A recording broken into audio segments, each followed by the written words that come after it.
So hello guys, welcome back to my channel अर्थशास्त्र की नगरी। सो गाइज, जैसा कि आपने थंबनेल के अंदर देख ही लिया है, हम बात करने वाले हैं DOSOL के 5th सेमेस्टर की इकोनॉमिक्स के रिगार्डिंग। इससे प्रीवियस मैंने आपको जो है आर्थिक विकास के मापक के जो है आर्थिक सूचक बताए थे और मैंने कहा था कि भाई नेक्स्ट वीडियो में हम जो है गैर आर्थिक सूचकों के ऊपर जो है बात करने वाले हैं। मैंने आपको आर्थिक का एक एक पॉइंट जो है 5 से 6 सूचक जो होते हैं, एक एक पॉइंट मैंने आपको जो है बहुत ही ज़्यादा डिटेल में आपको जो है समझाया था। आई होप आपको अच्छे से समझ में आ गया होगा। अगर आपने वो वीडियो नहीं देखी है तो मेरे भाई प्लेलिस्ट में जो है वो वीडियो ऐड है, आप वहाँ से जाके जो है उस वीडियो को देख सकते हैं। कंप्लीट क्वेश्चन आता है ये 15 से 20 नंबर का, तो आपको आर्थिक भी और गैर आर्थिक की दोनों के दोनों आपको बहुत ही अच्छे से जो है करके जाने हैं। आज हम बात करने वाले हैं गैर आर्थिक तत्व की, तो बहुत ज़्यादा ध्यान से सुनेंगे। देखिए क्या लिखा हुआ है। लिखा हुआ है गैर आर्थिक को जो है सामाजिक सूचक भी कहते हैं। ठीक है, ये आपको जो है ध्यान रखना है। तो कह रहा है सामाजिक सूचकों में जो है ना मनुष्य की आधारभूत आवश्यकताओं के रूप में बताया गया है।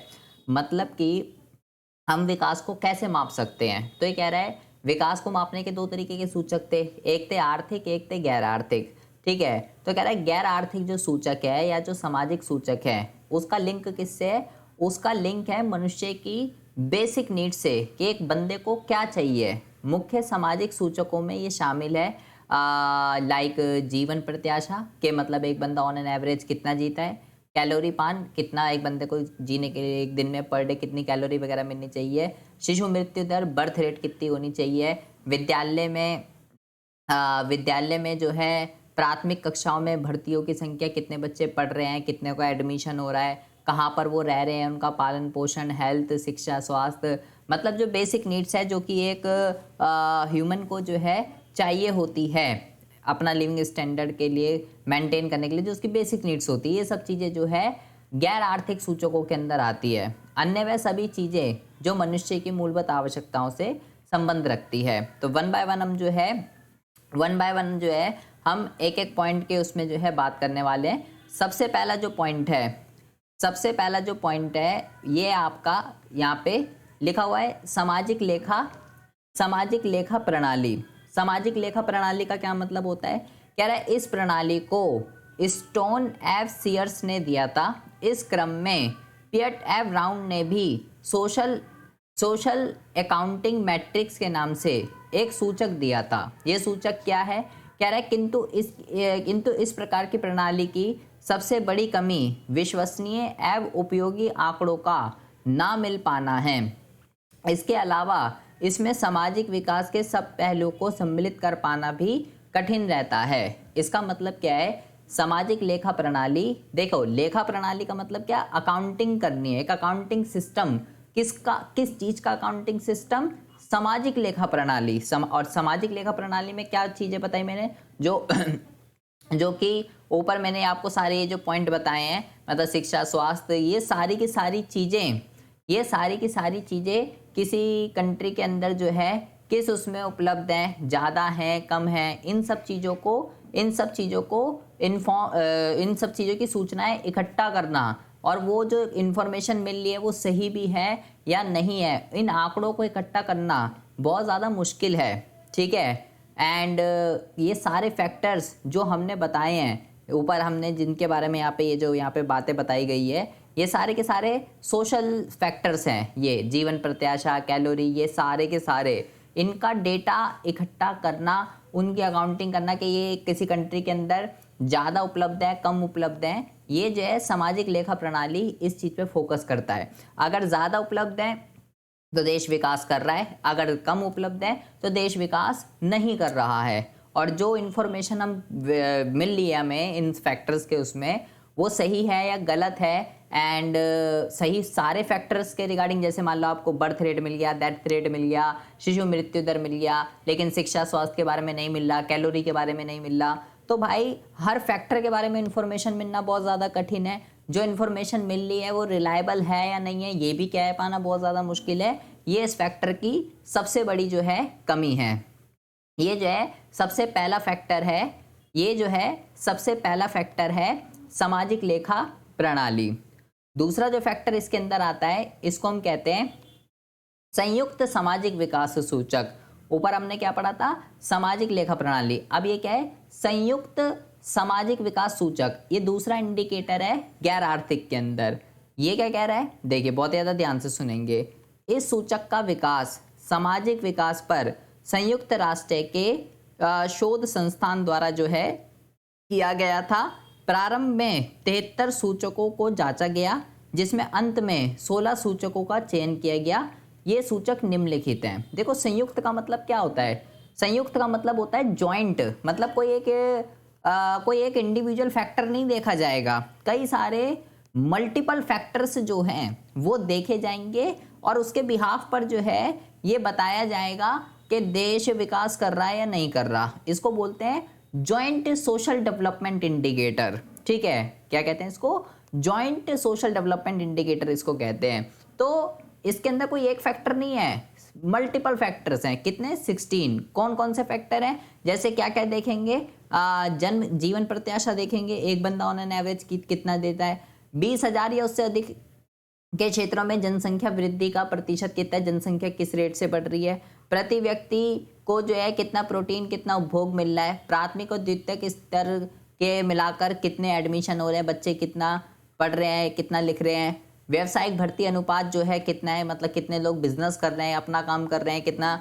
दूसरों के अंडर में काम कर रहे हैं, एंड प्रति कमरा औसत व्यक्ति जो है कितना है, समाचार पत्र जो है पर 1000 कितने लोग देखते हैं पढ़ते हैं, बिजली गैस पानी ये जनसंख्या का कितने प्रतिशत लोगों को मिल रही है, एंड कृषि क्षेत्र में जो है कितने पुरुष लगे हुए हैं, एंड इसी तरीके से कृषि में जो है वयस्क पुरुष श्रमिकों का प्रतिशत कितना है, मतलब माइनर अडल्ट माइनर मेजर सब तरीके की, ये जो है बिजली का उपभोग कितना हो रहा है, एंड कई सारे फैक्टर है, ऊर्जा का उपयोग जो है कितना हो रहा है, विदेशी व्यापार जो है पर व्यक्ति कितना हो रहा है। इसमें ऐसे टोटल मिलाकर जो है 16 फैक्टर हैं। ठीक है, तो ये 16 फैक्टर को देखने के बाद इनका एक जॉइंट जो है निकाला जाएगा। ये इंडिकेटर इन 16 फैक्टरों के बेस पे बताएगा कि भाई देश क्या है, कैसा है, विकास कर रहा है या नहीं कर रहा।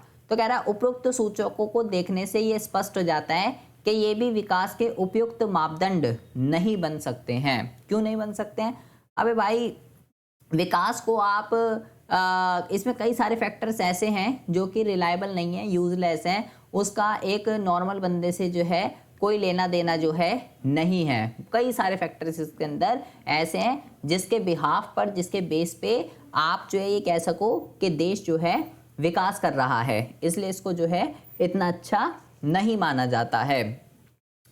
उसके बाद हम बात करते हैं तीसरे फैक्टर की। तीसरा जो इसके अंदर फैक्टर है यह भौतिक गुणवत्ता का जीवन सूचक। ये क्या है भाई, भौतिक गुणवत्ता का जीवन सूचक। भौतिक गुणवत्ता का जीवन सूचक का मतलब क्या होता है, विकास के सूचक को 1970 में मॉरिस ने जो है दिया था। इसके अंतर्गत 3 सूचकों का प्रयोग करने की बात की गई थी। 1 वर्ष की आयु वाली जीवन प्रत्याशा के 1 साल के अंदर अंदर कितने बच्चे का जो है ऑन एन एवरेज है कितने जीते हैं, शिशु मृत्यु दर और साक्षरता कितने लोग पढ़ते लिखते हैं, इन 3 चीज़ों के बेस पे जो है बताया जाएगा। ये सूचक भी अधूरा है क्योंकि इसमें अनेक सामाजिक और मनोवैज्ञानिक सूचकों को शामिल ही नहीं किया गया है, जैसे सुरक्षा, न्याय, मानव अधिकार आदि। मतलब सिर्फ इन 3 के बेस पे बताएंगे। भाई सिर्फ ये 3 चीज़ें डिसाइड नहीं कर सकती है कि विकास हो रहा है या नहीं हो रहा, और भी कई सारे फैक्टर्स होते हैं जो विकास के लिए ज़रूरी है और वो इसको शामिल नहीं करता है, जिसकी वजह से ये भी जो इंडिकेटर है ये अधूरा इंडिकेटर है। ये तीसरा इंडिकेटर है जो कि गैर आर्थिक जो है इंडिकेटर के अंदर आता है। इसके अलावा एक अर्थशास्त्री हैं जिनका नाम है कुजनेट। ठीक है, इन्होंने आर्थिक समृद्धि की क्या विशेषताएं होती हैं, ठीक है, उन्होंने 7 विशेषताएं बताई है कि भाई आज के टाइम में आधुनिक आर्थिक विकास मतलब मॉडर्न इकोनॉमिक डेवलपमेंट में किस चीज़ को बोलूँगा मैं, ये 7 विशेषताएं अगर किसी कंट्री के अंदर हैं तो मैं उसको बोलूँगा कि वो जो है विकास कर रहा है। कौन कौन सी 7 विशेषताएं इन्होंने बताई है, ये अलग से भी सेपरेट क्वेश्चन आपसे पूछा जा सकता है कि कुजनेट ने जो है मॉडर्न इकोनॉमिक डेवलपमेंट की कौन कौन सी विशेषताएं बताई है, तो आपसे ये सेपरेट क्वेश्चन भी पूछ सकता है। तो इन्होंने बताया कि भाई अगर देश के अंदर प्रति व्यक्ति उत्पादन में तीव्र वृद्धि हो रही है, उत्पादकता की ऊंची वृद्धि दर हो रही है, संरचनात्मक परिवर्तन हो रहे हैं, शहरीकरण और औद्योगिकरण अगर हो रहा है, ये बिल्कुल ईजी है, कोई बताने लायक ऐसी चीज़ नहीं है। प्रति व्यक्ति उत्पादन में वृद्धि हो रही है, उत्पादकता बढ़ रही है, मतलब पहले के कंपैरिजन में ज़्यादा प्रोडक्शन हो रही है। संरचनात्मक परिवर्तन मतलब हर चीज़ कंज्यूमर का, लोगों को वस्तुएं मिल रही हैं एक से एक, ठीक है। डाइवर्सिफिकेशन हो रहा है, पहले चीज़ें जैसे थी अब वो चीज़ें चेंज हो रही है। आज बंदा घर में बैठ के जो है, आप यहाँ बैठे हो, मैं वहाँ से बैठ के क्लास ले रहा हूँ, ये सब क्या है? संरचनात्मक परिवर्तन है, ठीक है। शहरीकरण, लोग शहरों में कितना रह रहे हैं, औद्योगिकरण, नई नई इंडस्ट्रीज़ जो है कितनी जो है खुल रही है, ये 4 विशेषता हो गई। ऐसे ही सामाजिक परिवर्तन जो है कितने हो रहे हैं, और देश का बाहर की ओर देखने का दृष्टिकोण क्या है, भौतिक और मानवीय पूंजी का अंतर्राष्ट्रीय प्रवाह एक देश से दूसरे देश में कितनी आ रही हैं। ये 7 विशेषताएं बताइए कि भाई अगर ये 7 विशेषताएं किसी कंट्री के अंदर है तो हम बोलेंगे मेरा देश जो है भाई विकास कर रहा है, ठीक है जी। ये आपको जो है, ये जो है आपको भाई ध्यान रखना है, ठीक है। ये आपसे सेपरेट क्वेश्चन भी जो है, ये आपसे सेपरेट क्वेश्चन भी जो है पूछा जा सकता है कि कज़नेट ने कौन कौन सी विशेषताएं बताई हैं। तो गैर आर्थिक के अंदर जो है, गैर आर्थिक के अंदर जो है कितने मापदंड है? गैर आर्थिक के अंदर सबसे पहला है सामाजिक लेखा प्रणाली, ठीक है। दूसरा जो इसके अंदर है वो है संयुक्त सामाजिक विकास का सूचक, एंड बिल्कुल जैसा ये लिखा हुआ है कि भाई इसके अंदर 16 फैक्टर हैं, ये 16 के 16 फैक्टर अगर आप याद रख सको तो बहुत अच्छी बात है, ठीक है। एंड तीसरा जो फैक्टर है वह भौतिक गुणवत्ता का जीवन सूचक, ठीक है। एंड ये कज़नेट वाला याद रखिएगा, 7 विशेषताएं सेपरेट पूछी जा सकती है, ये भी इसके अंदर आप लिख के आ सकते हो। क्वेश्चन मैंने आपको ये बताया था कि इसमें 2 तरीके से क्वेश्चन आता है। अगर वो आपसे पूछे सिर्फ आर्थिक तो जो कल हमने 5 पढ़े थे वो बताने हैं, अगर वो बोले गैर आर्थिक तो जो अभी पढ़ाया वो आपको जो है लिख के आना है, और अगर बोले विकास के सूचक बताइए तो फिर उसमें आपको आर्थिक और गैर आर्थिक, आर्थिक और गैर आर्थिक दोनों आपको जो है फिर लिखने पड़ेंगे।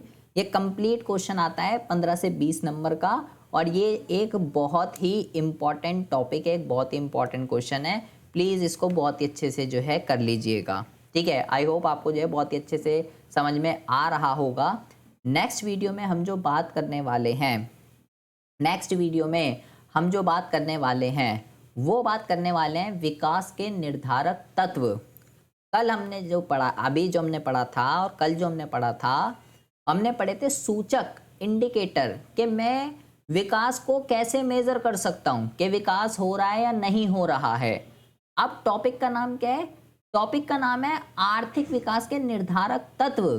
तत्व कह लीजिए, कारक कह लीजिए, कुछ भी कह लीजिए, ठीक है। तो ये क्या है? इसका मतलब निर्धारक तत्व या निर्धारक कारक का मतलब क्या होता है? इसका मतलब है कि कौन सी चीज़ उसको इफेक्ट करती है, मतलब किस चीज़ से विकास ज़्यादा होता है, किस चीज़ से विकास कम होता है। जिस चीज़ से वो चीज़ इफेक्ट हो रही है उस चीज़ को कहते हैं, उस चीज़ को कहते हैं निर्धारक तत्व, या निर्धारक कारक भी आप कह सकते हो, कारण कह सकते हो, कुछ भी कह सकते हो। तो विकास कब ज़्यादा होता है, वो कौन कौन से फैक्टर है जिसकी वजह से विकास ज़्यादा होता है, वो कौन कौन से फैक्टर है जिसकी वजह से विकास कम होता है, वो है निर्धारक तत्व। मैं विकास को कैसे मेज़र कर सकता हूँ, वो होते हैं सूचक। तो कल हम जो है इसके भी ऐसे ही होते हैं, एक होते हैं आर्थिक सूचक, एक होते हैं गैर आर्थिक सूचक, ठीक है। तो आर्थिक में कौन कौन से आते हैं ये हम जो है कल की वीडियो में बात कर लेंगे, एंड गैर आर्थिक में कौन कौन से आते हैं ये हम जो है नेक्स्ट वीडियो में बात कर लेंगे। और ये जो है बहुत ही ज़्यादा इम्पॉर्टेंट है, ठीक है। प्लीज़ ये चैप्टर बहुत ही ज़्यादा इम्पॉर्टेंट है, ये यूनिट बहुत ही ज़्यादा इम्पॉर्टेंट है। इसमें एक एक चीज़ आपको बहुत ही ज़्यादा ध्यान से समझनी है, एक एक चीज़ बहुत ही ज़्यादा इम्पॉर्टेंट है। इसमें आपको कुछ भी समझ में ना आया हो आप कमेंट बॉक्स में कमेंट कर सकते हैं, ठीक है। या यहाँ पे मेरा इंस्टाग्राम का यूज़र नेम भी आ रहा होगा, Duggal_return। आप मेरे पे जो है इंस्टाग्राम पर भी जो भी आप पूछना चाहते हैं वो आप मेरे से इंस्टाग्राम पर पूछ सकते हैं। तब तक के लिए have a good day, bye bye, take care.